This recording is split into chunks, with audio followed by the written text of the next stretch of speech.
Welcome everyone, मैं हूं प्रतीक्षा। Guys, पहले जो सीरीज चल रही थी वो स्ट्रेंजर थिंग्स की सीरीज थी, जिसके टोटल 4 सीजन थे और चारों मैंने अपने चैनल पे अपलोड कर दिए हैं। अगर आप लोगों ने अभी तक उन्हें नहीं देखा है तो गाइस एक बार आप उन्हें जरूर चेकआउट करिएगा। और अब टाइम आता है एक नई सीरीज चालू करने का। इस सीरीज का नाम गाइस स्वीट टूथ है, जो कि 2021 में नेटफ्लिक्स पे रिलीज हुई थी। काफी अच्छी सीरीज है जिसका अब तक एक सीजन आ चुका है और उसमें टोटल 8 एपिसोड्स हैं। इस वेब सीरीज की स्टोरी गाइस मुझे काफी रिलेटेबल लगी। हाल ही में हम सभी लोग एक बहुत बड़े पैंडेमिक से गुजरे हैं और गाइस अभी तक भी वो पैंडेमिक स्टिल एग्जिस्ट करता है। वो पैंडेमिक हम लोगों में से कहीं हमारे अपनी दूर ले गया था। मुझे पूछना तो नहीं चाहिए, लेकिन गाइस प्लीज मुझे कमेंट सेक्शन में जरूर बताइएगा कि इस पैंडेमिक में आपने अपने किन लोगों को खोया है। इसी पैंडेमिक को थोड़ा बहुत मोल्ड करके और एक काफी अच्छी स्टोरी को बता के इस वेब सीरीज को बनाया गया है, जिसमें पैंडेमिक भी बताया गया है, साथ में एक हाइब्रिड नाम की चीज को भी हमें एक्सप्लेन किया गया है। गाइस, हाइब्रिड का मीन्स है कि जहाँ पर इंसान के बीच में कुछ एनिमल्स का भी पार्ट हो, ऐसे बच्चों को हाइब्रिड्स कहा जाता है। उन बच्चों के अंदर उन्हीं एनिमल्स की काफी सारी पावर्स भी आ जाती है। और जो वायरस इस सीरीज के अंदर बताया गया है उसे H5G9 वायरस बताया गया है। अब वो वायरस कैसे आया है, कैसे फैला है, उसके सिम्टम्स क्या क्या है, ये सारी चीजें हमें इस वेब सीरीज के अंदर पता चलेगी। तो चलिए फिर बिना प्रतीक्षा कराए आज हम सभी वापस से एक और पैंडेमिक में चलते हैं। एपिसोड के स्टार्टिंग में हम एक आदमी को देखते हैं जो कि एक बहुत छोटे से बच्चे को जंगलों के बीच में लेके जा रहा था। जिसके बाद सीन शिफ्ट होता है एक इंडियन कैरेक्टर पे जिसका नाम डॉक्टर आदित्य था। हॉस्पिटल में लोगों की देखभाल करना, उनका इलाज करना उसका रोज का काम था। लेकिन एक दिन इनके पास एक ऐसी पेशेंट आती है जो कि लास्ट वीक भी आई थी और उसकी तबीयत धीरे धीरे करके और ज्यादा बदतर होती गई। आदित्य के वाइफ का नाम रानी था। उस पेशेंट को जो इन्फेक्शन हुआ था वही इन्फेक्शन धीरे धीरे पूरे शहर में फैलने लग रहा था। स्टार्टिंग में उसके सिम्टम्स थे कि इंसान बीमार हो रहा है, उनके नोज से ब्लड निकल रहा है और सबसे खास सिम्टम कि उनकी सबसे लिटिल फिंगर काफी ज्यादा फ्लिकर कर रही है। आदित्य अपनी वाइफ को लेके सीधा हॉस्पिटल में भागता है। अब जैसा कि एक पैंडेमिक का माहौल होता है कि रेड अलर्ट हो जाता है, हर जगह लोग इधर उधर भागने लगते हैं, खुद को बचाने के लिए कोई भी काम करने के लिए तैयार होते हैं, हॉस्पिटल में भीड़ लगती जाती है। तो सेम सीन हमें वही दिखाया जाता है। इसी टाइम डॉक्टर आदित्य को बुलाया जाता है और कहा जाता है कि अगर आप डॉक्टर हैं तो हमें आपकी जरूरत है, आपको कुछ देखना चाहिए। जब आदित्य आगे बढ़ के एक कैबिन को देखता है जहाँ पे एक मैटरनिटी वार्ड था और काफी सारे छोटे बच्चे थे, तो वो छोटे बच्चे इंसान के बच्चे नहीं बल्कि सारे हाइब्रिड्स थे। सारे बच्चे एक साथ में कई सारे एनिमल्स को मिक्स होकर बने थे। हर एक बच्चे में हर एक एनिमल का पार्ट था। किसी को समझ नहीं आ रहा था कि वायरस और सेम टाइम पे हाइब्रिड्स बच्चे कैसे पैदा हुए। बच्चों के होने से वायरस हुआ है या वायरस के होने से सारे बच्चे चेंज हो गए हैं। हम उस आदमी को देखते हैं जो कि जंगल में आगे बढ़ता ही जा रहा था। कहीं डीप फॉरेस्ट में आके उसे एक टूटा फूटा सा मकान दिखाई देता है जिसके आसपास कई सारी रहने लायक चीजें भी थी। उस मकान को वो आदमी घर में बदल देता है। हम उस बच्चे की जब शक्ल देखते हैं तो हमें पता चलता है कि उसके अंदर एक डियर का पार्ट था, क्योंकि उसके सर पे छोटे छोटे से सींग थे। बच्चा बड़ा हो रहा था लेकिन अभी तक भी बाहर की दुनिया से बहुत दूर था। 3 साल का बच्चा और 3 साल जैसे उसके छोटे छोटे से हॉर्न भी बढ़ गए थे। बच्चा इस आदमी को पापा कहता था और इस बच्चे का नाम गाइस गस था। एक दिन जब गस खेल रहा था तो ऊपर से उड़ता हुआ एरोप्लेन काफी सारे पैम्पलेट्स नीचे गिराता है जिसमें लिखा गया था कि हाइब्रिड्स की सेफ्टी के लिए एक जगह बनाई गई है, हो सके तो उन सारे हाइब्रिड्स को उस जगह पे भेज दिया जाए। लेकिन पापा ये बात गस को पता नहीं चलने देते। समय आगे बढ़ता जाता है। गस बड़ा हो गया था, तकरीबन 5 से 6 साल का। अब उसे लिखना पढ़ना भी सिखाया गया था। ये ऐसा हाइब्रिड बच्चा था जो कि बड़ा भी हो रहा था, जिंदा भी था और ऊपर से बोलता भी था, क्योंकि इसकी देखभाल एक इंसान कर रहा था और उसे बचा के रखने के लिए वो एक डीप फॉरेस्ट में था। गस को बस हमेशा यही रूल सिखाए गए थे कि उसे बाहर नहीं जाना है, इंसानों को देखते ही भाग जाना है, जानवरों की आवाज सुननी है तो झुक जाना है। एक दिन गस अपनी क्यूरियोसिटी के कारण उस लाइन को पार कर देता है जो कि उसके पापा ने बनाई थी। बाहर जाते ही उसे जानवरों की आवाज आने लगती है। डर के मारे जब गस वापस से पीछे भागता है तो उसे अपने पापा मिलते हैं जो कि उसे बुरी तरीके से डांटते हैं कि जब तुम्हें मना किया गया था, जिस चीज के लिए तुम्हें रोका गया, आखिर तुमने ये चीज क्यों करी। गस भी डरा हुआ था और अपने पापा की बात मान जाता है कि आज के बाद वो यहाँ से कभी बाहर नहीं जाएगा। रात होने पे पापा गस को समझाते हैं कि ये दुनिया हम जैसे लोगों के लिए नहीं है। इस दुनिया के बाहर एक बहुत बड़ा वायरस आया था जहाँ पे हर जगह बस आग ही आग है। बाहर जाते ही तुम्हें बुरे लोग मिलेंगे। तुम जैसे बच्चे बाकी बच्चों से अलग हैं। इन बच्चों को हाइब्रिड बच्चे कहते हैं और वो तुम्हें यहाँ से बहुत दूर ले जाएंगे। तो ये चीज तुम्हें ध्यान रखनी है कि तुम्हें कभी भी बाहर नहीं जाना है और मेरे रूल्स को फॉलो करना है। ये सारी बातें सुनने के बावजूद भी गस ने ये बात नहीं मानी और वापस से एक दिन अपने पापा के कहने के कारण ही उसे बाहर के लाइंस के बारे में पता चला और वो उस वायर से बाहर चला गया, जहाँ पर उसे एक बहुत बड़ी डियर भी दिखाई दी। उसे लगा था कि वो उसकी मॉम है, क्योंकि गस के अंदर भी डियर का ही पार्ट था।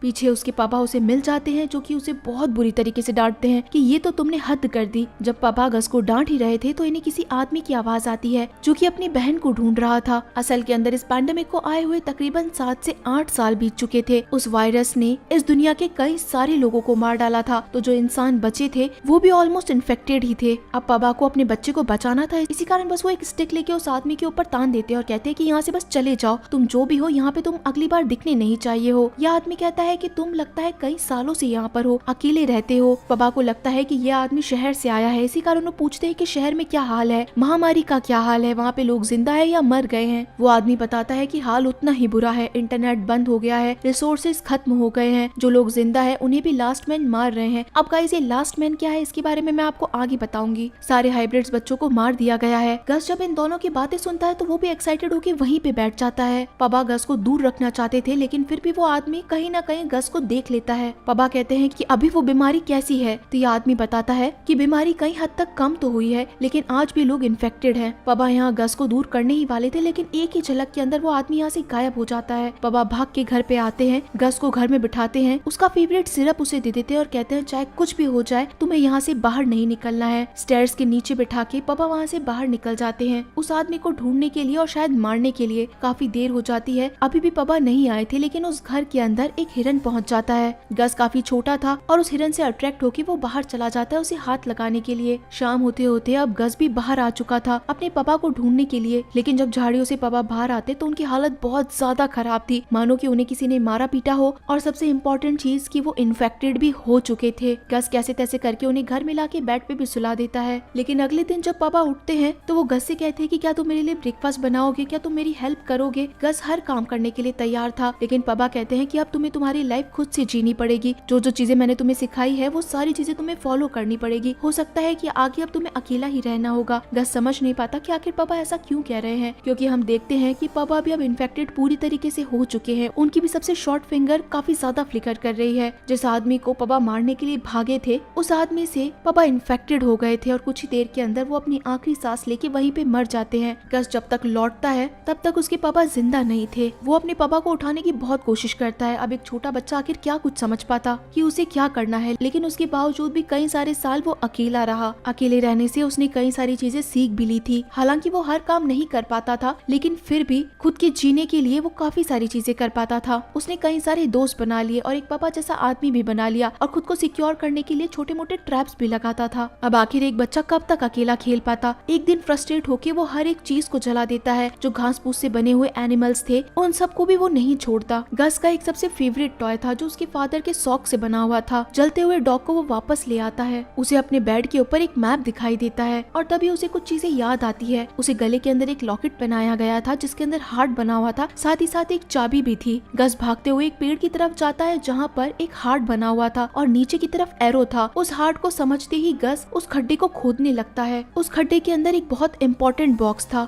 जब गस अपने फादर से पूछा करता था कि आखिर उसकी माँ कहाँ पर है, तो पापा उसे हमेशा झूठ बोला करते थे कि तुम्हारी माँ नहीं है, वो तुमसे बहुत प्यार करती थी, लेकिन अभी वो यहाँ पर नहीं है। अब जब गस उस बॉक्स को खोलता है तो उसमें काफी सारी इंपॉर्टेंट चीजें मिलती है, डेबिट कार्ड, क्रेडिट कार्ड, पैसे, पासपोर्ट, लेकिन इनमें से कोई भी चीज उसके समझ के बाहर थी। उसे एक और फोटोग्राफ मिलता है। पापा ने उसकी ममा का नाम बर्डी बताया था, तो फोटो देखते ही गस पहचान जाता है कि ये उसकी मॉम बर्डी है और फोटो के नीचे कोलोराडो लिखा था। गस को मैप पढ़ना आता था, इसी कारण वो कोलोराडो को देख के बहुत खुश हो जाता है और उसे अपनी लाइफ का एक एम मिल जाता है। गस तैयार होता है, काफी सारे अपने छोटे मोटे सामान को लेके अपने घर से अकेला ही निकल पड़ता है। आगे जाने के बाद उसे फॉरेस्ट के अंदर एक चॉकलेट दिखाई देती है। पहली बार उसने चॉकलेट खाई थी, इसी कारण दूसरी चॉकलेट के लिए वो आगे बढ़ता है, लेकिन ये एक ट्रैप था जो कि लास्ट मैन का था। अब गाइस लास्ट मैन वो लोग होते हैं जो कि इंसानों को मार देते हैं, फिर चाहे वो इन्फेक्टेड हो चाहे वो इन्फेक्टेड नहीं हो, और साथ ही साथ उनका सबसे इम्पोर्टेंट काम होता है हाइब्रिड्स बच्चों को पकड़ के सीधा लैब में ले जाना। अब हाइब्रिड्स बच्चों को क्यों पकड़ा जाता है, लैब में क्यों लेके आया जाता है, ये गाइस आपको आगे पता चलेगा। दो शिकारी आके यहाँ पे अब गस को पकड़ चुके थे, लेकिन तभी पीछे से एक बहुत हट्टा कट्टा आदमी आता है जो कि उनमें से एक आदमी को शूट कर देता है। तभी वो दूसरा आदमी बच्चे को छोड़ देता है और कहता है कि ठीक है, इस बच्चे को तुम रख लो। अब यहाँ पर जो शूटिंग चल रही थी उसके कारण गस काफी ज्यादा अनकंफर्टेबल हो जाता है। गस के अंदर एक हिरन का हिस्सा था, यानी कि उसके कान बहुत बड़े थे, उसके स्मेल की पावर भी बहुत ज्यादा थी, लेकिन कान बड़े होने के कारण वो ज्यादा शोर नहीं सुन पाता और डर के मारे वो सीधा अपने घर की तरफ भागता है। जाके वापस से उन्हें स्टेयर्स के नीचे छुप जाता है, लेकिन कुछ ही देर के अंदर वो बड़ा सा आदमी उस घर के अंदर पहुंच पहुंच जाता है और उसे पता चलता है कि गस स्टेयर्स के नीचे छुपा हुआ है। लेकिन वो आदमी गस को कुछ भी नहीं करता,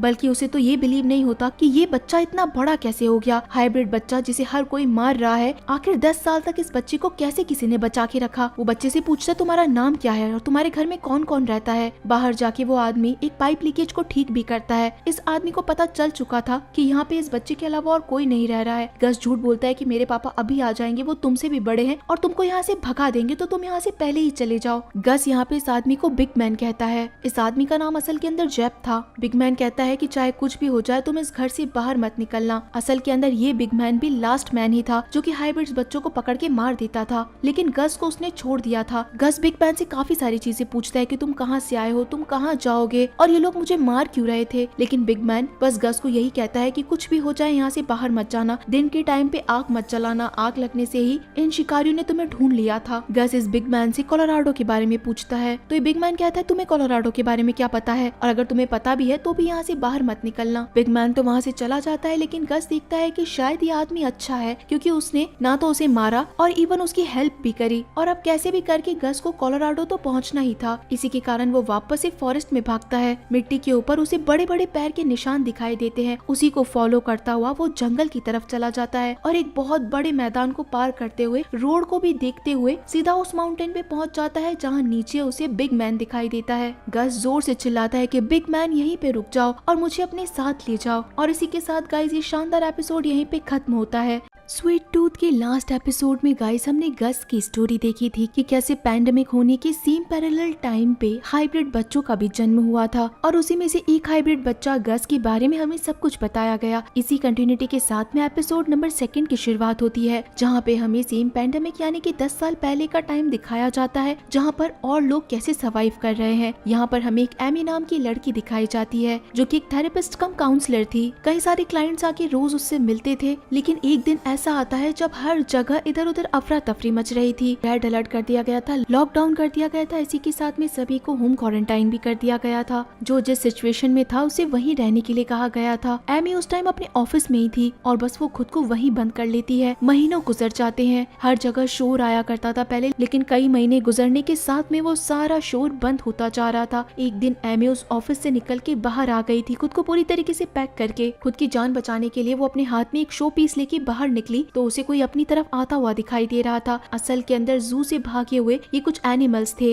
यानी कि एलिफेंट्स। एमी के सामने जू था और अब वो उसी को अपना घर बना लेती है। अंदर जाने के बाद उसे कुछ बर्ड वगैरह भी दिखाई देते हैं, जहाँ वो जान जाती है कि अब यही उसका होने वाला घर है। असल के अंदर का स्वीट टूथ का मतलब होता है दूध के दांत, और गस को चॉकलेट्स भी बहुत पसंद थी। इसी के कॉम्बिनेशन के कारण बिग मैन ने गस को स्वीट टूथ का नाम दिया था। अब गस यहाँ पे बिग मैन के पीछे पड़ जाता है। गस मैन उसे बहुत समझाता है कि तुम मेरे पीछे मत आओ, तुम ऐसे बच्चे हो जो मुझको भी मुसीबत में डाल दोगे, तुम वापस से अपने घर जाओ, वही जगह तुम्हारे लिए सबसे सेफ है। लेकिन गस कोई बात नहीं मानता और बिग मैन के पीछे पीछे ही रहता है। रात होने पर बिग मैन जब खुद के पास में रखा हुआ छोटा मोटा खाना खा रहा था तो गस भी उसके आस पास ही था, और अब वो चीज भी बिग मैन को गस के साथ में शेयर करनी पड़ती है। रात में बेचारा बिग मैन डर जाता है क्योंकि गस की आंखें रात में चमकती थी, उसे शाइन करने के कारण अब कोई भी इंसान डर सकता है। गस को रात में बिग मैन का बैग दिख जाता है जिसमें काफी सारी खाने पीने की चीजें थी। अगली सुबह सारी चीजें उसे खत्म मिलती है। बिग मैन उन चीजों को छुपा के, उन चीजों को जला के बस वहाँ से गस के साथ निकल जाता है ताकि कोई उसे ढूंढे ना। अब आगे जाने के लिए इन्हें खाना भी चाहिए था, दवाइयाँ भी चाहिए थी और रास्ता भी ढूंढना था। मौसम भी खराब था, इसी के कारण आगे जाने पे इन्हें घर दिखाई देता है। गस का काम बस खाना चुरा के वहाँ से भागने का था, लेकिन जैसे ही वो उस घर के अंदर जाता है जो कि एक विजिटर प्लेस था, तो वहाँ एक ट्रैप लगने के कारण वो पकड़ा जाता है। लेकिन जो लोग पकड़ने वाले थे वो कोई बुरे लोग नहीं थे, बल्कि एक छोटी सी फैमिली थी,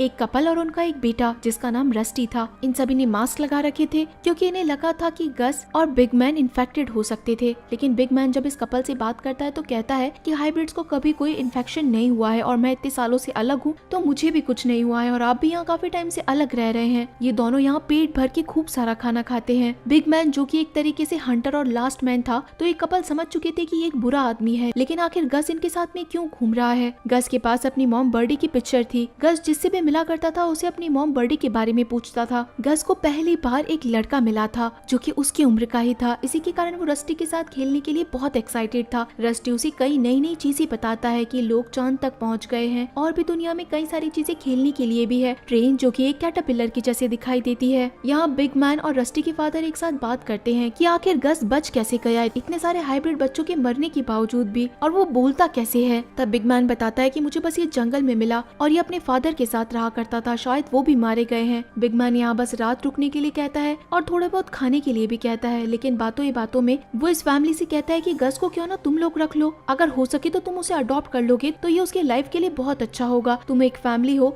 गस को तुम्हारी वाइफ से अच्छी मॉम मिल भी नहीं सकती है और यहाँ पे मेरा काम भी खत्म हो जाएगा। जहाँ पर बिग मैन लास्ट नाइट पे रुका था वहाँ पे कुछ पेपर्स पड़े थे। हंटर्स उन्हीं चीजों को ढूंढते हुए आगे बढ़ते जाते हैं। अब जैसा कि दो लोगों ने गस को देख लिया था, यानी कि एक हाइब्रिड बच्चा जिंदा है, तो उसे ढूंढते हुए ये लोग इसी विजिटर्स प्लेस तक पहुंच जाते हैं। यहाँ रस्टी और गस को देख के रस्टी के पेरेंट्स बहुत खुश थे और बिग मैन को भी लग रहा था कि वो शायद गस को यहाँ पे सेफली छोड़ भी सकता है। इसके बाद हमें डॉक्टर आदित्य दिखाए जाते हैं। 10 साल पहले की जो स्टोरी दिखाई गई थी उसके अंदर हमें लगा था कि शायद उनकी वाइफ रानी मर जाएगी, लेकिन रानी 10 साल के उतने बड़े वायरस को झेल गई थी। यानी कि डॉक्टर आदित्य ने कुछ ऐसे तरीके के इंजेक्शन और ऐसे तरीके का वैक्सीनेशन ढूंढ लिया था जिससे कि वो रानी को जिंदा रख पाए। असल के अंदर कई सारे लोग तो मर गए थे, लेकिन अभी तक भी उस वायरस का एंटीडोट बनाने के लिए एक्सपेरिमेंट चल रहे थे। इसी के कारण रानी भी जिंदा थी, लेकिन ये इन्फेक्शन हर 28 दिन के अंदर वापस से आ जाता है और अगर रानी को इंजेक्ट नहीं किया गया तो हो सकता है कि वो वायरस से मर भी सकती है। आदित्य और रानी एक ऐसी सोसाइटी में रहते हैं जहाँ पे लोगों का आना जाना मना है। बहुत कम घर बचे हैं और उसमें भी बहुत कम लोग ही जिंदा हैं, लेकिन उनके भी कुछ रूल्स हैं। आदित्य यहाँ पे हॉस्पिटल जाने के लिए किसी कार वार का यूज नहीं करता, बल्कि उसके पास एक हॉर्स थी जिसका नाम ट्रिक्सी था। उसी पे बैठ के वो हॉस्पिटल तक जाता है। असल के अंदर एक रेस्टोरेंट को हॉस्पिटल में बदल दिया गया था। आदित्य यहाँ पे खुद की सीनियर डॉक्टर बेल से मिलने के लिए जाया करता था। डॉक्टर बेल आदित्य को बता देती है कि अब उसके पास ज्यादा टाइम नहीं बचा है, अगर उसे क्योर निकालना है, एंटीडोट्स बनाने हैं, तो आगे का काम अब आदित्य को करना पड़ेगा। डॉक्टर बेल के पास में एक 10 साल की लिखी हुई बुक थी। अब तक जो भी उसने टेस्ट किए थे, जिस तरीके का भी एंटीडोट उसने बनाया था, वो सारी चीजें उसने एक बुक के अंदर लिख रखी थी, लेकिन अभी तक भी कोई ऐसा पर्टिकुलर एंटीडोट नहीं मिला था जिससे कि वायरस की दवाइयां बन सके। डॉक्टर बेल ये सारी चीजें आदित्य को बता के आदित्य को वो बुक भी हैंडओवर कर देती है। आदित्य के अंदर इतनी हिम्मत नहीं थी कि वो उस बुक को खोल के पढ़ सके ताकि वो मेडिसिन के बारे में भी जान सके, लेकिन जब वो उस बुक को पढ़ता है तो उसके पैरों के नीचे से जमीन खिसक जाती है। सेम बुक रानी भी पढ़ती है कि आखिर उस एंटीडोट को बनाया कैसे जाता है। तब हमें पता चलता है कि वो एंटीडोट और किसी चीज से नहीं बल्कि हाइब्रिड्स, यानी कि वो जो छोटे बच्चे हैं उनके ब्लड से, उनके लीवर से और उनके बोन मैरो से लिए गए कुछ पार्ट से मिलके बनता है। यानी कि इतने टाइम तक काफी सारे हाइब्रिड्स बच्चों को मारा गया था या फिर उन्हें टॉर्चर किया गया था और उनसे वो सैंपल लेने के बाद जाके कहीं एंटीडोट बनता है। ये इतना बड़ा भयानक काम आदित्य नहीं कर सकता था, लेकिन रानी उसे कहती है कि तुम्हें कोई ना कोई क्योर तो ढूंढना ही पड़ेगा, नहीं तो ये वायरस ऐसे ही चलता जाएगा और शायद रानी भी मर जाएगी। बिग मैन यहाँ से बस थोड़ा बहुत खाना लेके जाने वाला था। यहाँ पे रस्टी की मॉम आके बिग मैन से पूछती है कि आखिर तुम भी वही आदमी हो ना, तुम्हें ये बात शायद गस को बता देना चाहिए। यानी कि बिग मैन एक हंटर था और ये बात गस को बताई नहीं गई थी। रात होने पे गस को एक बुक मिलती है जो कि रस्टी की थी। वो उसे पढ़ने के लिए एक्साइटेड था और अपने फादर की लिखी हुई बुक वो रस्टी को दे देता है। जब रस्टी को उसकी मॉम गुड नाइट करने के लिए आती है तो गस को लगता है कि शायद उसकी मॉम भी जिंदा होती, और मॉम इतना प्यार करती है ये बात गस ने कभी फील ही नहीं की थी। उसे यहाँ पे नींद नहीं आ रही थी, इसलिए वो भी उठ के बाहर चला जाता है और काफी सारी चीजों को इधर उधर देखने लगता है। तभी उसे बिग मैन दिखाई देता है जो कि उसे छोड़ के बस जा ही रहा था। कहीं ना कहीं गस भी इस चीज से ओके था कि वो इस फैमिली के साथ में रह लेगा, लेकिन तभी गस को कुछ चीजें सुनाई देती है कि आसपास में कोई लोग हैं और एक साथ में बहुत ज्यादा लोग हैं जो कि उन्हें मारने के लिए आए हैं। अब बिग मैन ऐसे तो गस को नहीं छोड़ सकता था क्योंकि कहीं ना कहीं रस्टी की फैमिली भी गस के कारण परेशानी में आ सकती थी। इसी के कारण बिग मैन बाहर जाता है और बाहर जितने भी लोग थे उन्हें बुरी तरीके से मारता है, लेकिन अभी भी एक आदमी अंदर तक पहुंच चुका था गस को अपने साथ ले जाने के लिए, लेकिन बिग मैन उसे भी आके मार देता है। और अब बिग मैन को रियलाइज होता है कि वो रस्टी की फैमिली के साथ में गस को नहीं छोड़ सकता। वो लोग भी अपने साथ में कई सालों से अकेले रह रहे हैं। गस के आने से वो लोग बहुत अनकंफर्टेबल हो जाएंगे। कई सारे हंटर्स बार बार में आएंगे गस को मारने के लिए और गस के कारण वो उस फैमिली को ट्रबल में नहीं डाल सकता था। इसी के कारण अगली सुबह अब ये फैमिली बिग मैन और गस को आगे जाने के लिए रास्ता दिखा देती है। गस का पहली बार एक नया दोस्त भी बना था और जाने से पहले रस्टी उसे एक जैकेट भी देता है। गस उस जगह से नहीं जाना चाहता था, लेकिन फिर भी उसे खुद को बचाए रखने के लिए और कोलोराडो तक पहुंचने के लिए वहां से जाना पड़ता है। जिसके बाद एमी पे सीन शिफ्ट होता है, जिसे जू में रहते हुए तकरीबन 2 से 3 साल हो चुके थे।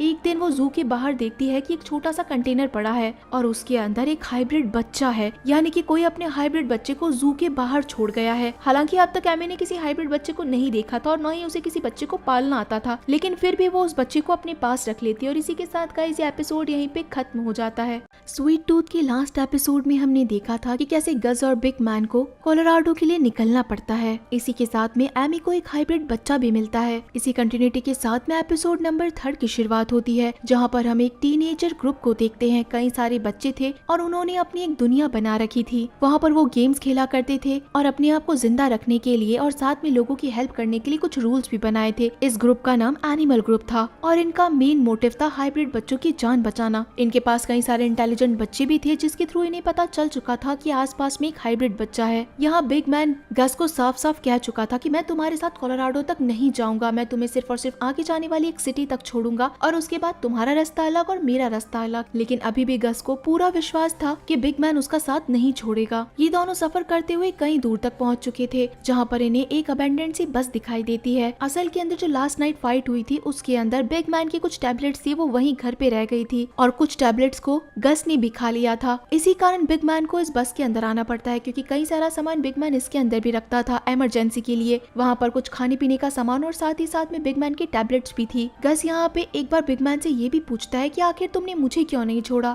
या फिर तुम अकेले क्यों नहीं चले गए। तो बिग मैन कहता है कि इस चीज का जवाब देना मैं सही नहीं समझता और अब तुम्हें जाके शायद सो जाना चाहिए, मैं यहाँ बाहर ही रहता हूँ। गस इधर उधर की चीजें देखता है और एक लैम्प के पास में बस सो जाता है, लेकिन रात में उसे एक बहुत डरावना सपना आता है कि सुबह उठने पे हर जगह बहुत ज्यादा बर्फ गिर रही है, स्नोफॉल हो रहा है और उसे बिग मैन छोड़ के चला गया है। वो बस जोर जोर से चिल्ला ही रहा है और तभी उसकी नींद खुलती है, लेकिन बिग मैन उसके सामने ही था। अब तक भी बिग मैन उसे छोड़ के कहीं नहीं गया है। बिग मैन गस को बताता है कि आज हम मार्केट जाने वाले हैं, वहाँ पे तुम्हें बुरे लोग मिलेंगे जो कि अब तक तुम्हें समझाया गया है कि बुरे लोग कैसे होते हैं। गस कहता है कि क्या वहाँ पे बच्चे मिलेंगे और क्या वहाँ पे मेरे जैसे भी बच्चे होंगे। तो बिग मैन कहता है कि बच्चे तो होंगे, हाइब्रिड बच्चे भी होंगे, लेकिन वो पिंजरे के अंदर होंगे, उनके साथ में बहुत बुरा हो रहा होगा, तुम्हें उन चीजों को इग्नोर करना है। बस तुम्हें कुछ चीजें ध्यान रखनी है कि तुम्हें हमेशा इंसानों के जैसा ही बर्ताव करना है। तुम्हें लोगों को ये नहीं दिखाना है कि तुम एक हाइब्रिड बच्चे हो। जितना हो सके मेरे करीब रहना और इधर उधर बिल्कुल मत जाना। जिसके बाद सीन आदित्य के ऊपर शिफ्ट होता है। लैब के अंदर उसका पहला दिन था। वो यहाँ पर आके कई सारी चीजों को चेक करता है, बुक्स को रीड करता है, कंटेनर्स को ओपन करके देखता है। लेकिन घर आने के बाद वो रानी से कहता है कि वो ऐसा नहीं कर पाएगा, लेकिन रानी उसे फिर से समझाती है कि तुम्हें एंटीडोट ढूंढना पड़ेगा। अब आदित्य लैब के अंदर जाके वापस से जब उन नोट्स को पढ़ता है तो उसे और कई सारी भयानक चीजें देखने के लिए मिलती है कि डॉक्टर बेल ने कितने सारे अलग अलग एक्सपेरिमेंट करे हैं, जिसके कारण कई सारे हाइब्रिड्स बच्चों को बहुत नुकसान पहुंचाया गया है। ये सारे हाइब्रिड्स बच्चे लैब के अंदर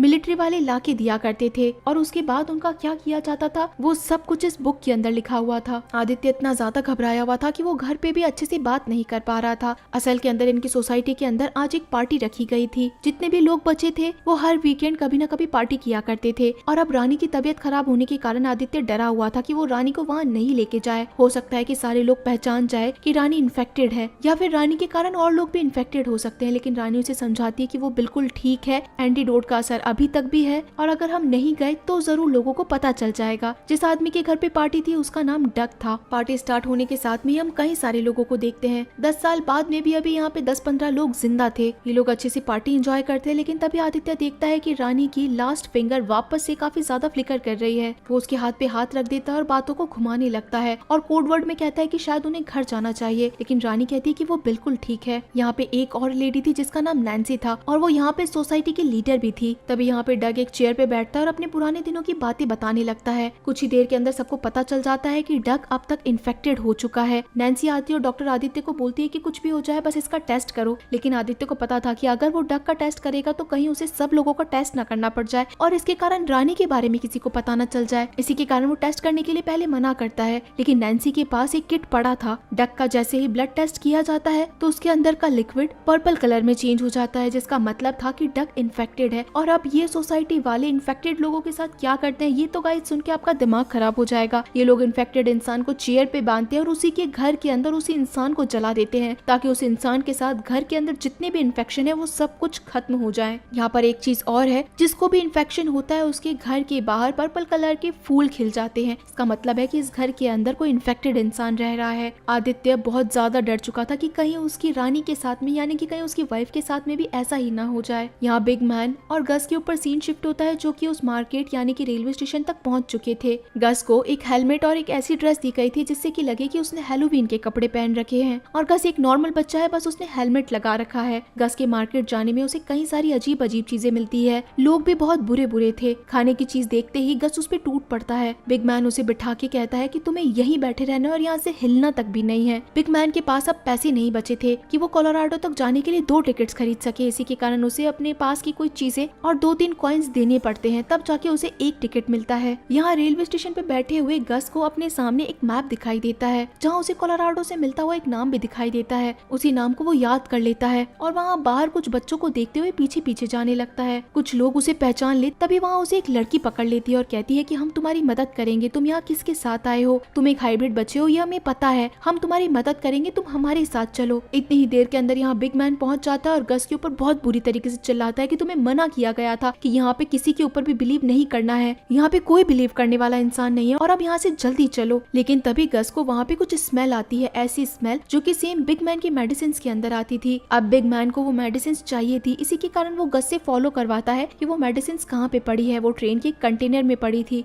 बिग मैन जाके उन मेडिसिन को चुरा भी लेता है। वो वहाँ से भागने ही वाला था, लेकिन तभी एक पुलिस वाला आके उन्हें पकड़ लेता है। बिग मैन उसे मार पीट के वहाँ से भाग जाता है, लेकिन वो आदमी मरा नहीं था। इसी के कारण वो सारे लोगों को जाके इन्फॉर्म कर देता है कि एक बड़ा सा आदमी जो कि लास्ट मैन है उसने गद्दारी की है और साथ ही साथ एक हाइब्रिड बच्चा भी यहाँ पर है। गस के ट्रेन में चढ़ने से पहले ही बिग मैन और गस दोनों को ही पकड़ लिया जाता है और अब इन दोनों को लैब के लिए ले जाया जा रहा था, लेकिन रास्ते में इन दोनों की जान बच जाती है क्योंकि सारे पुलिस वालों को कोई मार रहा था। जब ये गैंग का लीडर बाहर आता है तो ये वही लड़की थी जिसे कि गस ने पहले भी बोला था कि तुम हमारे साथ चलो। और अब ये लीडर जिनके चेहरों पे कई सारे एनिमल वाले मास्क लगे हुए थे, वो गस और बिग मैन को अपने साथ बचा के ले जाते हैं। इसी के साथ में यहाँ पे हम आर्मी के जनरल को देखते हैं जिसका नाम जनरल एबर्ट था। उसे कोई सोल्जर आके बताता है कि हमें वो मिल गई है। अब गाइस यहाँ पे किसकी बात हो रही है, इन्हें कौन मिल गई है, ये हमें आगे पता चलता जाएगा। स्वीट टूथ के लास्ट एपिसोड में हमने देखा था कि कैसे गस और बिग मैन को पुलिस वाले अपने साथ लेके कैंप में जा रहे थे, लेकिन तभी एक एनिमल ग्रुप आता है, यानी कि वही लड़की जो कि थोड़े टाइम पहले भी गस को मार्केट में मिली थी। इन्हीं सारे बच्चों के ग्रुप ने गस को बचा लिया था और साथ ही साथ जनरल एबर्ट भी किसी को ढूंढ रहे थे। इसी कंटिन्यूटी के साथ में एपिसोड नंबर 4 की शुरुआत होती है, जहाँ पे शायद ये एनिमल ग्रुप बिग मैन को वहीं पे मार देता, लेकिन गस जाके उसे बचा लेता है और कहता है कि ये हमेशा से मेरे साथ रहा है, ये कोई बुरा आदमी नहीं है, इसे मत मारो। गस की बात सुनते हुए एनिमल ग्रुप की लीडर जिसका नाम बियर था वो बिग मैन को छोड़ देती है, जिसके बाद सीन शिफ्ट होता है एमी पे। गाइस हम सभी लोगों ने देखा था कि एमी एक जू के अंदर रहने लगी थी और इसी के साथ उसने एक कैंपेन भी चलाया था जिसके अंदर वो हाइब्रिड बच्चों को अपने पास में सिक्योर रख सकती है। एक दिन एमी के पास में कॉल आता है कि कोई हाइब्रिड बच्चा एमी को देना चाहता है, लेकिन एमी ने अपना एक रूल बना रखा था कि कोई भी अगर हाइब्रिड बच्चा आएगा तो वो एक लोकेशन पे रख दिया जाएगा, एमी उसे वहाँ से अपने साथ ले जाएगी। लेकिन इस बार कॉल करने वाले ने एमी से उसकी लोकेशन पूछी थी। इससे साफ पता चलता है कि ये कोई फ्रॉड आदमी था जो कि हाइब्रिड बच्चों को एमी से चुराना चाहता था। एमी के साथ रहने वाली बच्ची भी अब काफी बड़ी हो चुकी थी जिसके अंदर पिग के सिम्टम्स थे। एमी इस बच्ची के साथ में बहुत खुश रहा करती थी। ये दोनों साथ साथ में किसी मॉल में शॉपिंग करने भी जाया करते थे, लेकिन एक दिन इन्हें पता चलता है कि शायद इन्हें आसपास से कोई देख लेगा और इनके आसपास में लोग भी आने शुरू हो गए हैं। यह एनिमल ग्रुप के साथ में गस को और बिग मैन को उन्हीं के शेल्टर में लेकर आया जाता है। ये शेल्टर किसी किड हेवन से कम बिल्कुल भी नहीं था क्योंकि यहाँ पे काफी सारे गेम्स थे। बच्चे यहाँ पे अपने एंटरटेनमेंट के लिए सारी चीजें किया करते थे। गस ने ये चीजें पहली बार देखी थी। गस यहाँ पे वॉल्स के ऊपर एनिमल्स की ड्राइंग देखता है और वो बियर से पूछता है कि आखिर ये क्या चीजें हैं। तब बियर बताती है कि उसी ने इस ग्रुप को एस्टेब्लिश किया है, वो इस ग्रुप की सबसे पहली मेंबर है। जो भी यहाँ पर बच्चा आता है आर्मी में ज्वाइन होने के लिए वो अपने सबसे फेवरेट कैरेक्टर को यहाँ पे ड्रॉ करता है। इसी के कारण सारे बच्चे अपने अपने फेवरेट एनिमल का मास्क भी पहनते हैं। एक दिन के लिए गस को स्पेशल गेस्ट बनाया जाता है और अब सारे बच्चे अपने अपने पास की चीजें गस के लिए लेकर आते हैं। गस को यहाँ पर एक और 2-3 बच्चे दिखाई देते हैं जो कि कंप्यूटर के ऊपर काफी सारी चीजों को सर्च कर रहे थे। गस के पूछने पे बियर बताती है कि ये हमारे सबसे इंटेलिजेंट ग्रुप है जो कि किसी भी इंसान को कहीं से भी ढूंढ सकता है। इन्हीं लोगों ने तुम्हें भी ढूंढा है। गस जब ये बात सुनता है तो वो सबसे पहले एक ही चीज पूछता है कि तुम्हें पता है कि कोलोराडो कहाँ पर है? मैं वहाँ पर अपनी ममा को ढूंढ रहा हूँ। बियर गस को साइड में लेके जाती है और उससे उसकी ममा की तस्वीर लेके कहती है कि मैं पूरी कोशिश करूंगी तुम्हारी ममा को ढूंढने के लिए, लेकिन ये बात तुम्हारे और मेरे बीच में रहनी चाहिए। इसी के साथ में बियर यहाँ पे गस को बिग मैन के बारे में भी पूछती है कि वो आखिर कौन है और तुम्हें कैसे मिला, और साथ ही साथ अपने बचपन के बारे में भी बताती है कि वो कैसे अकेली बड़ी हुई है। उसके पेरेंट्स काफी टाइम पहले ही मर चुके थे, जैसे कि गस के पापा भी मारे गए। बियर को गस की सिचुएशन काफी हद तक अपनी जैसी जैसी दिखाई दे रही थी। जिसके बाद सीन यहाँ पे डॉक्टर आदित्य पे शिफ्ट होता है। वो अभी भी रानी के साथ में बैठ के उन बुक्स को पढ़ रहा था जिससे कि वो क्योर निकाल सके, लेकिन अभी तक भी आदित्य को ऐसा कोई भी फॉर्मूला नहीं पता चला था जिससे कि वो बिना हाइब्रिड्स को मारे ही इस वायरस का कोई भी एंटीडोट बना सके। आदित्य को क्लिनिक से एक कॉल आता है कि उसके लिए कोई डिलीवरी आई है। आदित्य जब बाहर जाता है तो उसे यहाँ नैन्सी मिलती है। आदित्य की ऐसी हालत देख के नैन्सी पूछ लेती कि तुम्हें आखिर हुआ क्या है और काफी दिन हो गए रानी भी घर से बाहर नहीं निकली है। तो आदित्य झूठ बोल देता है कि कल हम लोगों की एनिवर्सरी थी और वो बहुत थकी हुई थी इसलिए वो बाहर नहीं आई। नैन्सी इसी टाइम आदित्य के घर के बाहर वही फ्लावर्स देखती है जो कि उन लोगों के घर के बाहर रुकते हैं जो लोग इन्फेक्टेड होते हैं। हम उस पूरी सोसाइटी को देखते हैं जहाँ पे कई सारे घर ऐसे भी थे जिन्हें पूरी तरीके से जला दिया गया था। ये सोसाइटी का रूल था कि अगर इस सोसाइटी में कोई भी इन्फेक्टेड हो जाएगा तो उस इंसान को उसी के घर में बांध के जला दिया जाएगा। लेकिन उन लोगों के घर के बाहर काफी सारे फ्लावर्स भी हम देख सकते थे। आदित्य ट्रिक्सी के ऊपर बैठ के अपने क्लिनिक पहुंचता है जहाँ पे जब वो डिलीवरी रिसीव करता है तो शायद उसे लगा था कि उसे कोई हाइब्रिड मिल जाएगा और शायद वो एक और वैक्सीन बना पाएगा। रानी की तबीयत खराब होती जा रही थी इस कारण, लेकिन उस बॉक्स में कोई भी हाइब्रिड नहीं था। इसका मतलब था कि अभी आर्मी के पास में हाइब्रिड्स की कमी होती जा रही है। आदित्य यहाँ पे किसी तरह का सिग्नल देने के लिए एक रेड शॉट लगाता है। अब जब आदित्य घर पहुंच चुका था तो उसके घर के बाहर से कुछ आवाजें आ रही थी, यानी कि नैन्सी आदित्य से बात करने के बावजूद भी सेटिस्फाइड नहीं थी। इसी के कारण वो रानी से मिलने के लिए घर में घुस गई। वो रानी के मुंह से सुनना चाहती थी कि रानी की तबीयत खराब है और वो इन्फेक्टेड है। आखिरकार बातों ही बातों में नैन्सी की आदित्य और रानी से फाइट हो जाती है। नैन्सी को पता चल चुका था कि रानी इन्फेक्टेड है, लेकिन ये बात अभी तक किसी को भी नहीं बताई गई है और ये बात नैन्सी सबको बाहर बता देगी। आदित्य और रानी उसे समझाने की कोशिश करते हैं कि रानी की जो बीमारी है उससे वो वायरस अब तक किसी को नहीं फैला है। इस बात को तकरीबन 10 साल हो गए हैं, तो वो बात ये किसी को भी ना बताए और आदित्य जल्द से जल्द कोई क्योर भी ढूंढ लेगा। इसी के साथ सीन यहाँ पे एमी और उसकी बेटी पे शिफ्ट होता है। एमी ने इस बच्चे के टाइम पास के लिए उसे कई सारी चीजें दिखाई थी और साथ ही साथ हम घर में देख पाते हैं कि यहाँ पे और भी कई सारी स्पीशीज के मिक्स एक साथ में हाइब्रिड रहा करते थे। एमी उन सब का ध्यान रखती थी, लेकिन उन सब में से सिर्फ यही बच्ची थी जो कि ह्यूमंस की जैसी ज्यादा दिखाई देती थी। एमी ने इसे भी काफी सारे रूल सिखा रखे थे। एक दिन हम देखते हैं कि यही बच्चे डिनर के बाद में अपना कुछ बचा हुआ खाना प्लांट्स में जाके डाल देती है। रात होने पे एमी इस बच्ची को अपने साथ में ही रखती है, लेकिन तभी इन लोगों को कुछ आवाज आने लगती है जैसे कि कोई इनके घर के अंदर घुस गया है। एमी पूरी तरीके से डर चुकी थी, अपने हाथ में गन ले लेती है क्योंकि उसके पास भागने का भी कोई अल्टरनेट रास्ता नहीं था। लेकिन झाड़ियों से निकल के आता है एक और छोटा सा हाइब्रिड। असल के अंदर ये इस बच्ची का दोस्त था जिसका नाम बॉबी था। ये भी एक हाइब्रिड ही है और इस बच्ची के कहने के कारण एमी अब इसे भी अपने साथ ही रख लेती है। सीन यहाँ एनिमल ग्रुप के अंदर शिफ्ट होता है क्योंकि गस ने पूछा था कि आखिर बिग मैन इस टाइम पे कहाँ है। गस यहाँ बिग मैन से मिलने के लिए आता है तो उसे पता चलता है कि यहाँ के बच्चों ने बिग मैन को बहुत परेशान किया है और टॉर्चर भी किया है। ये बच्चे मिलके बिग मैन को मारने भी वाले हैं। बियर गुस्से में आ जाती है और वो चाहती थी कि बिग मैन गस को सारी सच्चाई बताए कि आखिर वो किस तरीके का इंसान है, लेकिन बिग मैन गस से काफी ज्यादा अटैच हो चुका था। इसी कारण वो गस को प्रोटेक्ट कर रहा था और वो बता भी नहीं पाता कि आखिर उसने क्या किया है अपने पास्ट में। लोगों को मारने के लिए यहाँ पर एक अलग सी जगह बनाई गई थी, खास करके यहाँ पे लास्ट मैन को मारा जाता था अगर कोई पकड़ा जाता है तो। सारे बच्चे एक साथ में इस चीज को सेलिब्रेट करने के लिए आसपास में खड़े थे। एक कंटेनर के अंदर एक टाइगर को रखा गया था और प्लान यही था कि उस टाइगर को बिग मैन के ऊपर छोड़ दिया जाएगा, लेकिन गस ऐसा करने से साफ मना कर देता है और बियर से रिक्वेस्ट करता है कि प्लीज उसे छोड़ दो, उसने आज तक कुछ बुरा नहीं किया है, उसने हमेशा मेरी हेल्प भी की है, वो मुझे मेरी मॉम तक लेके जा रहा है। ये सारी बातें बियर अंडरस्टैंड कर लेती है, लेकिन बियर जब उसे रोकने वाली थी तो टाइगर नाम की लड़की उस कंटेनर को ओपन करवा देती है और कहती है कि ये आदमी बहुत बुरा है और हम इसे मार के ही रहेंगे। उस कंटेनर में से जैसे ही टाइगर बाहर आता है तो गस कूद के बिग मैन के सामने चला जाता है, मानो कि गस उस टाइगर से आई कांटेक्ट कर पा रहा है और उसे समझा रहा है कि तुम्हें बिग मैन को नहीं मारना है। अब बियर के मना करने के बाद में टाइगर वहाँ खुद को इस ग्रुप का नया लीडर बना देती है। देखते ही देखते दोनों तरफ से ग्रुप के मेंबर्स आपस में झगड़ा करना स्टार्ट कर देते हैं। इस बीच के अंदर गस और बिग मैन तो यहाँ से चले जाते हैं। सेम टाइम पे हम आदित्य को देखते हैं जो कि नैन्सी को इस टाइम पे रोक ही रहा था कि आप प्लीज बाहर मत जाइए, किसी को भी मत बताइए, लेकिन नैन्सी यहाँ ट्रिक्सी के बिल्कुल सामने खड़ी थी और ट्रिक्सी नैन्सी को बहुत बुरी तरीके से मारती है। अब इस चीज को देख के हम कह सकते हैं कि जानवर कितने वफादार होते हैं। हालांकि इसमें किसी का कोई इंटेंशन नहीं था नैन्सी को मारने का और न ही किसी का कसूर था, लेकिन फिर भी नैन्सी मारी जाती है। अब ये बात किसी को ना पता चले, इसी के कारण आदित्य और रानी नैन्सी को उठा के अपने घर में ले आते हैं और इसी के साथ गाइस ये शानदार एपिसोड यहीं पे खत्म हो जाता है। स्वीट टूथ के लास्ट एपिसोड में हमने देखा था कि कैसे आदित्य और रानी नैन्सी को समझा रहे थे और इसी बीच ट्रिक्सी के कारण नैन्सी की मौत हो जाती है। गस और बिग मैन भी